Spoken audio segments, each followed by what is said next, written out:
আমাদের যে রাজনৈতিক কালচার ছিল সেই কালচারটা হচ্ছে জনগণকে প্রতিশ্রুতি দিয়ে জনগণের সঙ্গে প্রতারণা করা।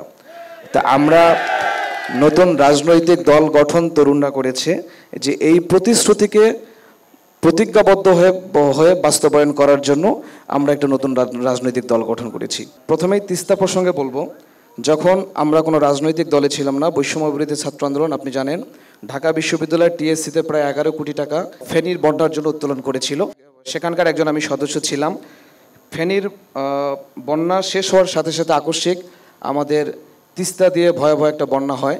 সে সময় আমাদের বিশেষ করে ডিমলা এবং জলঢাকার কয়েকটি উপজেলা, সেই সাথে কুড়িগ্রাম, লালমনিরহাট অনেক বেশি ক্ষতিগ্রস্ত হয়।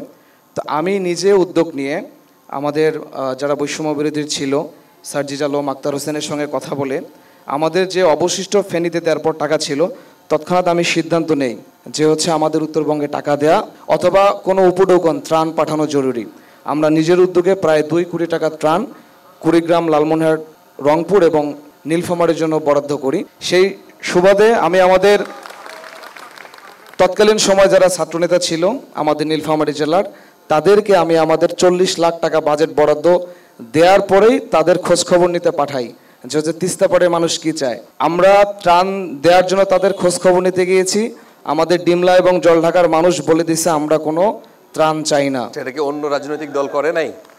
না, আমি তৎকালীন কথা বলতেছি, আমাদের গত বন্যার সময়ে যেটা, জি, যখন তারা বলছে ত্রাণ চাই না, আমাদের টাকার একটা ত্রাণও তারা গ্রহণ করেনি। কারণ আমরা বুঝছি যে নীলফামারী মানুষ একটু হলেও সচেতন এবং তাদের ত্রাণ নেওয়ার মতো অবস্থা তৈরি হয় না। তাদের দরকার দীর্ঘমেয়াদী বাঁধ। যদি বাঁধ আমরা দিতে পারি তাহলে হচ্ছে এটা সমাধান হবে। এরপর যখন আমাদের এই বর্তমান অন্তর্বর্তীকালীন সরকার, সেই সরকারের যিনি উপদেষ্টা রয়েছেন পানি এবং হচ্ছে পরিবেশের যিনি উপদেষ্টা, তার সঙ্গে আমি এবং আমাদের উত্তরবঙ্গের নেতৃবৃন্দ বসে আমরা ওনাকে সেখানেই প্রতিশ্রুতি নেই যে আমাদের উত্তরবঙ্গে তিস্তা পাড়ে বাঁধ দিতে হবে। বাঁধ দেওয়ার জন্য প্রাথমিকভাবে যা করা লাগে আপনি সেই ব্যবস্থা নেন। আমরা সেই প্রতিশ্রুতি বাস্তবায়নের পরিপ্রেক্ষিতেই আমরা কোনো রাজনৈতিক দল হিসেবে সেখানে যাইনি। আমরা গিয়েছিলাম তিস্তা পাড়ের মানুষের ভয়াবহ অবস্থা দেখে এবং 240 কোটি টাকা তিস্তা বাঁধের জন্য বরাদ্দ নিয়ে এখানে আমরা সেই উপদেষ্টাদেরকে নিয়ে এসে প্রোগ্রাম করার পরে আমরা সেই বরাদ্দের কাজ এখনও বাঁধ নির্মাণের কাজ চলতেছে, আচ্ছা, চলমান রয়েছে। এটা কোনো রাজনৈতিক প্রতিশ্রুতি না, এটা হচ্ছে জনগণের স্থায়ী সমাধানের জন্য আমরা এটা করেছি। আচ্ছা, আপনারা বলতে চাইছেন যে রাজনৈতিক দল বিএনপি বা জামাত তাদের মানে বড় বড় অবস্থানে যারা আছে তাদের এই প্রচেষ্টাটা ছিল না?